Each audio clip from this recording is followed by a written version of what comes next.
호산나 시온 찬양대, 그리고 앙상블 귀한 찬양 감사합니다. 늘 수고하는 이디엘 찬양단에게도 감사를 드립니다. 지난 4월 달에 발간되어 나온 책 한 권을 흥미롭게 읽었습니다. 제목이 남자 혼자 죽다 하는 겁니다. 이 책은 언론인 지망생 몇몇 젊은이들이 공부를 위한 토론을 벌이던 가운데 발동된 호기심으로 시작된 작업의 기록입니다. 이 작업의 주제가 혼자 살다 죽은 무연고 사망자의 사연을 모아보자 하는 것이었습니다. 무연고 사망자는 아무도 죽은 시신을 인수하려고 하지 않는 사망자입니다. 가족이 있는 경우에 연락을 받은 가족이 사체 포기각서를 병원에 제출하게 되면 지방자치단체가 무연고 사망자 공고를 내게 됩니다. 그 지자체 홈페이지에 한 달 동안 법으로 공고하게 되어 있습니다. 공고 기간이 지나도 인수 의사를 밝히는 사람이 나타나지 않으면 지자체에서 이 사망자를 화장하게 됩니다. 그 후에는 국가가 운영하는 납골당에 유골함이 10년 동안 보관되도록 되어 있습니다. 3명의 젊은 저자들은 여건상 수도권을 한정해서 2012년부터 2014년 7월까지 무연고 사망자를 대상으로 사연을 취재했습니다. 대상자를 줄여보니까 모두 209명이 되었습니다. 그분들의 사연을 하나하나 모두 취재해서 기록으로 남긴 것이 이 책입니다. 보건복지부 발표에 의하면 무연고 사망자 수는 2011년에 699명이었는데 2004년 1008명을 시작으로 매해 1000명이 넘어서 2015년에는 1245명, 2016년은 1232명이 됐습니다. 5년 사이에 2배 가까이 늘어난 겁니다. 특이한 것은 남자가 여자보다 압도적으로 많더라는 거예요. 2016년의 경우 남자가 73%, 여자가 19%를 차지했습니다. 취재 대상이었던 209명 가운데서도 역시 마찬가지였습니다. 209명 중 남자가 194명이었고 여자는 15명에 불과했기 때문입니다. 물론 책에는 여자들의 사연도 찾아서 담아놨습니다. 그런데 숫자가 적으니까 그 사연은 전체 300쪽이 넘는 책 가운데 14쪽에 지나지 않게 됐습니다. 이 책의 제목이 남자 혼자 죽다 이렇게 결정된 이유입니다. 왜 남자가 다수일까요? 이 책 후반부의 2부의 제목은 남자를 무연고자로 만드는 사회 이렇게 되어 있습니다. 거기 등장하는 자료를 보면 무연고 사망자 가운데 다수가 남자인 것과 노숙자 중 다수가 남자인 것과는 상당한 연관이 있어 보입니다. 일선에서 이 문제를 다루고 있는 실무자들은 남자와 여자의 인간관계를 주목합니다. 무연고 사망자니까 당연히 가족이 없거나 관계가 끊어진 상황이지요. 결혼하지 않았거나 이혼한 상태였고 자녀가 있다고 그래도 연락이 두절된 상태였습니다. 이런 사례가 최근 들어 급증한 배경에는 1997년에 IMF 위기가 있다고 그랬습니다. 그때 실직했거나 사업에 실패해서 이혼한 뒤에 혼자 살았던 분들이 많더라는 겁니다. 이런 경우에 남자들 주변 사람들은 대부분이 술친구입니다. 아니면 일하다가 그 작업장에서 만난 사람들이었습니다. 남자들은 이렇게 어울리는 주변 사람들과 잘 어울리기는 하지만 자기의 깊은 속 사정은 자세히 나누지 않습니다. 반면에 여자들은 이웃들과 비교적 잘 어울립니다. 이웃들은 어려운 일이 있더라도 그러니까 관심을 가지고 돌봐줄 수 있고 심지어 자녀처럼 돌봐주는 경우도 많다고 그랬습니다. 그러니까 그런 남자들 경우에도 관계는 있었습니다. 가족이 있었고 도움을 요청하면 도와줄 사람도 있었습니다. 그렇지만 남자는 경제력이 있어야 된다 하는 생각이 스스로 관계를 끊어버리게 만든 겁니다. 고도 성장을 거치면서 가장의 역할은 경제적 부양을 하는 것으로 더욱 굳어졌습니다. 그러나 갑작스럽게 닥친 저성장 기조 그리고 경제 위기가 빈번하게 발생하는 시대에 그 책임을 다할 수 있는 사람은 소수에 불과해졌습니다. 이런 상황은 돈을 벌어야 한다는 생각 속에 자라온 남자들에게 더 치명적이 된 겁니다. 가정을 책임져야 된다, 그런 소리를 어려서부터 듣고 자란 남성은 자기가 가장 역할을 하지 못하게 되면 남자로서의 기능을 상실했다고 여기게 되고 자기 스스로 관계의 단절을 택하게 되는 겁니다. 몇 년 전 인터넷에 올라온 글 한 편을 소개해 드리겠습니다. 제목이 그만 가고 싶다 였습니다. 전 29살의 가장 역할을 하고 있는 여자입니다. 고등학교 무렵 아버지의 연이은 사업 실패와 부모님의 별거로 23살의 사회생활을 시작해 벌써 7년째 저희 집 생활비를 책임지고 있어요. 아버지는 살아보려고 안 해보신 게 없을 정도고요. 지금은 퀵 서비스 하고 계십니다. 퀵 서비스라는 게 그렇잖아요. 위험하고 빨리 배달해야 되고. 제가 아는 것만도 4번 사고가 나셨어요. 그때마다 아버지는 이렇게 말씀하셨어요. 아빠 지금 며칠 일이 있어서 연락이 안 되니까 걱정하지 말고 엄마 잘 챙겨드리고 잘 지내고 있어. 몇 주 후에 만나보면 어김없이 얼굴과 팔에 긁힌 상처, 속에서 서러움과 뜨거운 것이 울컥 솟지만 참아요. 저는 얼마 전 아버지 생신이었어요. 큰 맘 먹고 브랜드 옷가게에 가서 티셔츠를 보았는데 몇천 원 차이에 망설이게 되더라고요. 남들은 몇십만 원씩 주고 옷 사서 입는데 나는 아버지 생신 선물인데도 몇천 원에 고민을 하다니 마음이 너무 아팠어요. 몇 해째 아버지께 제대로 된 선물 하나 못 사드렸는데 하는 생각이 들었지만 결국엔 제일 싼 거로 샀습니다. 몇천 원 차이지만 저에겐 일주일을 살 수 있는 돈이거든요. 점심도 집에 와서 먹거나 안 먹거나 하고 요즘같이 정 더울 때 음료수 한 캔 사 먹는 돈 빼면 몇천 원이면 살아요. 그날 저녁 동생과 함께 식당 앞에서 아버지를 만났습니다. 아버지는 오토바이를 타고 오셨어요. 낡고 여기저기 쭈그러진 아버지의 오토바이. 마음이 아픈 걸 잠시 참고 저희 셋은 맛있게 고기를 먹었습니다. 생신 축하도 드리고 선물도 드렸더니 너무 좋으신지 계속 미소를 짓고 계셨어요. 아버지가 한 입 싸주신 고기를 입에서 오물오물거리면서 식탁 위에 있던 아버지 핸드폰의 액정을 무심코 봤어요. 액정에 써있던 글귀, 그만 가고 싶다. 숨이 턱하고 막혔습니다. 머릿속이 하얘지면서 많이 힘드셨구나. 많은 빚에 자식에 매일 다치고 그 연세에 다른 일을 할 수도 없고 얼마나 지치고 힘드셨으면 액정에 그런 글을 남기셨을까. 그날 아버지 앞에서 모르는 척 웃으면서 목구멍까지 차오르는 뜨거운 것을 참느라 저 정말 힘들었습니다. 자, 저 이제 막 웃으면서 살 겁니다. 정말 사는 게 힘들어도 죽고 싶어도 우리 부모님 빚 다 갚아드리고 살 겁니다. 오늘도 우리 부모님은 나를 위해서 죽고 싶은 거, 힘든 거, 서러운 거, 억울한 거 꾹꾹 참아가면서 자식에게 피해 안 주려고 바득바득 살고 계십니다. 형편이 더 내려갈 수 없는 바닥을 치고 있습니다. 그러나 이런 글을 쓸 수 있는 딸이 있기 때문에 억지로 버티고 살아가는 이 땅의 한 나이 든 남자를 떠올리게 됩니다. 너무나 힘이 들고 희망이 없어 보여 이제 그만 가고 싶습니다. 사실 가는 거야 쉽지요. 그의 삶이 마치 가는 줄 하나로 하늘을 날고 있는 연 같아 보이기 때문입니다. 붙들고 있는 그 가는 줄 툭 끊어버리면 그 순간 그대로 떨어져서 가고 싶은 대로 가게 될 겁니다.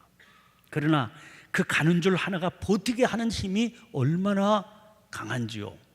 그 줄 하나의 힘으로 꿋꿋하게 버티어 나가고 있는 중인 겁니다. 이제는 그만 가고 싶은데 자기를 지탱해주는 가는 줄 하나의 힘을 의지해서 꿋꿋하게 살아가는 한 나이든 남자를 그려보며 오늘 본문 말씀에 등장하는 바울 사도를 떠올리게 됩니다. 오늘 본문에 등장하는 이 사도 바울은 어떤 사람입니까? 결혼을 하지 않았기 때문에 아내나 자녀가 없었던 사람입니다. 스스로 천막 깁는 일을 해서 살아갔지만 쌓아놓았던 재산이 있었던 것 같지는 않습니다. 그러면서 누구에게 신세지는 거 싫어하던 사람이었습니다. 거주는 늘 일정하지 않고 불분명했습니다. 209명의 무연고 사망자들은 갸륵한 젊은이들의 노력 덕분에 그 사연이 단 몇 줄일지언정 사람들에게 소개될 수 있었습니다. 그러나 바울의 생의 마지막은 기록조차 없습니다. 그의 무덤은 더더욱 찾을 수도 없습니다. 게다가 그는 살아있을 때에도 이제는 그만 가고 싶다던 사람이었습니다. 다만 가고 싶어하는 이유가 지금까지 소개했던 세상의 문제들과는 전혀 다른 차원이었다는 것만 달랐습니다. 오늘 23절 말씀 보세요. 내가 그 둘 사이에 끼었으니 차라리 세상을 떠나서 그리스도와 함께 있는 것이 훨씬 더 좋은 일이라 그렇게 하고 싶으나, 내가 그 둘 사이에 끼었으니 여기 등장하는 그 둘이 뭐겠습니까? 21절 말씀입니다. 이는 내게 사는 것이 그리스도니 죽는 것도 유익함이라. 그러니까 그 둘이란 사는 것과 죽는 것입니다. 그는 고백합니다. 사는 것과 죽는 것, 이 둘 중에 하나를 골라보라고 그런다면 자기는 죽는 것 택하고 싶다는 겁니다. 입술로 공연히 그렇게 말하는 분들이야 많이 만날 수 있죠. 그러나 정말로 죽는 게 좋다는 사람, 우리는 이 본문 말씀에서만 만나고 있는 겁니다. 진실로 그런 마음이며 진실한 고백입니다. 자기는 죽는 게 더 좋다는 겁니다. 왜 그렇습니까? 그 이유는 설명해 주지 않아도 압니다. 바울이 사용한 죽음의 다른 표현 때문입니다. 23절에 등장하는 세상을 떠나 그리스도와 함께 있는 것, 이것이 바울의 확실한 죽음 이해입니다. 죽는 것은 곧 그리스도와 함께 있게 되는 것이니 좀 좋으냐 하는 것이죠. 죽음에 대한 사도 바울의 또 다른 표현도 있습니다. 디모데후서 4장 7절 8절입니다. 나는 선한 싸움을 싸우고 나의 달려갈 길을 마치고 믿음을 지켰으니 이제 후로는 나를 위하여 의의 면류관이 예비되었으므로 주 곧 의로우신 재판장이 그날에 내게 주실 것이며 내게만 아니라 주의 나타나심을 사모하는 모든 자에게도니라. 바울은 우리의 인생을 거룩한 마라톤으로 이해하고 있습니다. 세상에 마라톤 선수치고 결승점 싫어할 선수가 어디 있겠습니까? 금메달이 따놓은 당상이 된 선두로 달리는 선수라면 더더욱 말할 것도 없지요. 바울은 지금 자기 자신을 그렇게 받아들이고 있는 겁니다. 그러니 그날이 하루속히 오기를 어떻게 고대하지 않았겠습니까? 그러나 문제는 아직은 그때가 아니라는 데 있습니다. 그날과 그 시는 아무도 모릅니다. 눈에 보이는 결승선이 아니기 때문이지요. 그것은 아버지께서만 결정해 주실 수 있습니다. 그리고 그 결승선에서 면류관을 받았을 수 있는 사람은 지금 최선을 다해서 살아가는 사람입니다. 무엇을 위한 최선이겠습니까? 인생의 주인이신 하나님, 언젠가 그 결승선에서 면류관을 씌워주실 그분께서 맡기신 사명을 다하는 최선이죠. 그것이 이제는 그만 가고 싶었던 그의 하루하루를 팽팽하게 살아가도록 붙들어 주었던 연줄이었던 셈입니다. 자, 이제 오늘 본문 말씀으로 눈을 돌려보세요. 19절입니다. 이것이 너희의 간구와 예수 그리스도의 성령의 도우심으로 나를 구원에 이르게 할 줄 아는 거로. 여기 등장하고 있는 구원이라고 하는 단어는 죄사함 통해서 얻게 되는 그 구원이 아닙니다. 세번역으로 이 구절을 보시면 명확히 알 수 있지요. 나는 여러분의 기도와 예수 그리스도의 영의 도우심으로 내가 풀려나리라는 것을 압니다. 그러니까 구원을 풀려나리라는 것으로 번역해 놓지 않았습니까? 그러니까 오늘 본문에 등장하는 구원은 감옥에서 풀려나는 석방을 말하는 겁니다. 오늘 본문이 실려있는 빌립보서를 우리는 옥중서신으로 분류하고 있습니다. 바울이 자기가 갇혀있는 감옥에서 써서 보낸 편지이기 때문입니다. 그런데 이 편지를 읽는 동안 본인 스스로 말해주지 않으면 읽는 우리는 이 편지를 쓴 본인이 감옥에 갇혀 있구나, 지금 그런 느낌을 받기 어렵습니다. 일반적으로 감옥에 갇히게 된 사람의 최우선 관심사는 어떤 거겠습니까? 내가 언제 풀려날 수 있을까? 재판 결과 어떻게 나올까? 뭐 이런 것들 아니겠습니까? 그런데 그런 관심을 가지고 있는 정작 본인은 감옥에 갇혀 있는 겁니다. 자기가 관심을 두고 있는 일들이 진행 중에 있는 세상과는 강제로 분리되어 있는 거죠. 그러니까 그런 것들에 대해서 궁금해하거나 조바심을 치는 것으로 온 마음이 꽉 차 있게 마련입니다. 그런데 우리는 빌립보서에서 그런 기미를 전혀 알아챌 수가 없어요.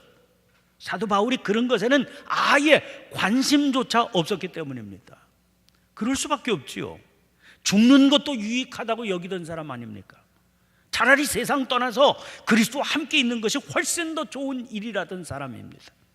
아니, 그런 사람에게 감옥 안에 있고 바깥에 풀려나 있는 일이 뭐가 그리 중요한 일이 되겠습니까? 어떻게 살면 그렇게 될 수 있을까요? 방법은 한 가지입니다. 그런 것들보다 훨씬 더 중요한 가치를 지닌 일이 그에게 있으면, 그를 붙들고 있으면 가능한 겁니다. 바울이 그랬던 겁니다. 그에게는 죽고 사는 일, 감옥에 갇히게 되고 석방되어서 자유의 몸이 되는 일, 그런 일보다 훨씬 더 중요한 가치를 지닌 일이 있었던 겁니다. 그게 뭡니까? 20절 말씀 보세요. 나의 간절한 기대와 소망을 따라 아무 일이든지 부끄러워하지 아니하고 지금도 전과 같이 온전히 담대하여 살든지 죽든지 내 몸에서 그리스도가 존귀하게 되게 하려 하나니. 세 번역으로 이 구절 보겠습니다. 나의 간절한 기대와 희망은 내가 아무 일에도 부끄러움을 당하지 않고 온전히 담대해져서 살든지 죽든지 전과 같이 지금도 내 몸에서 그리스도께서 존귀함을 받으시리라는 것입니다. 내 몸에서 그리스도께서 존귀함을 받으시는 것, 오직 그것 하나가 전에도 그리고 옥에 갇혀있는 지금도 그에게 가장 중요한 가치였습니다. 이것만 간절히 기대했고 이것만 소망하며 살았습니다. 이 일 때문에라면 아무것도 부끄러워하지 않았습니다. 이 일을 위해서라면 사는 것 죽는 것 두려워하지 않고 받아들일 각오가 되어 있었습니다. 그러니까 죽는다 하더라도 자기는 이 일을 위해서 죽을 겁니다. 살려두신다면 살아있는 모든 시간을 이 일을 위해서 살아갈 겁니다. 그래서 털어놓게 된 고백입니다. 21절입니다. 이는 내게 사는 것이 그리스도니 죽는 것도 유익함이라. 공동번역은 이 구절을 이렇게 옮겼습니다. 나에게는 그리스도가 생애 전부입니다. 그리고 죽는 것도 나에게는 이득이 됩니다. 자기의 삶이 그러하기에 죽게 된다면 무의미한 죽음이 될 리는 없을 겁니다. 반드시 자기 몸에서 그리스도가 존귀하게 되는 그 일을 위해서 죽게 되겠지요. 그래서 자신 있게 선포할 수 있는 겁니다. 죽는 것도 유익함이라. 그런 마음을 품으니까 들게 되는 생각입니다. 유진 피터슨은 오늘 본문 22절부터 24절 본문을 이렇게 번역해 놓았습니다. 이 육신을 입고 사는 동안 내가 해야 할 선한 일이 있습니다. 지금 당장 선택해야 한다면 나는 어느 쪽을 선택할지 모르겠습니다. 어려운 선택이 아닐 수 없습니다. 이 세상에서 그만 육신의 장막을 걷고 그리스도와 함께 있고픈 마음이 간절합니다. 어떤 날은 정말 그러고 싶은 마음뿐이지만 여러분이 겪고 있는 일이 있으니 내가 이 세상에서 끝까지 견디는 것이 더 낫겠다는 확신이 듭니다. 바울 생각에 자기에게 선택해봐라 그런다면 죽는 것과 사는 것 어떤 것을 선택해야 할지 모르겠다는 겁니다. 사실 간절히 원하는 것은 무거운 사명의 짐 이제 좀 벗고 주님 품에 안기는 일, 즉 죽는 겁니다. 그러나 육신을 입고 사는 동안 자기가 해야 할 선한 일이 있기 때문입니다. 그것을 알기 때문에 전능하신 하나님께서 자기가 원하는 대로 자기를 불러가시지는 않을 것 같다는 확신이 든다는 거죠. 아무래도 자기는 석방될 것 같고 아직은 더 살아있어야 될 것 같다는 겁니다. 이제 그런 확신이 들기 때문에 그런 마음으로 각오하게 되는 겁니다. 25절 26절입니다. 내가 살 것과 너희 믿음의 진보와 기쁨을 위하여 너희 무리와 함께 고할 이것을 확실히 아노니 내가 다시 너희와 같이 있으므로 그리스도 예수 안에서 너희 자랑이 나로 말미암아 풍성하게 하려 함이라. 이것이 자기 삶에 대한 바울 자신의 고백이었습니다. 이제 바울은 시선을 자기 자신으로부터 이 편지를 받아 읽을 빌립보 교인들에게로 돌립니다. 그래서 27절은 오직 너희는이라고 하는 말로 시작되고 있습니다. 27절 전반절입니다. 오직 너희는 그리스도의 복음에 합당하게 생활하라. 여러분은 오로지 그리스도의 복음에 합당하게 생활하십시오.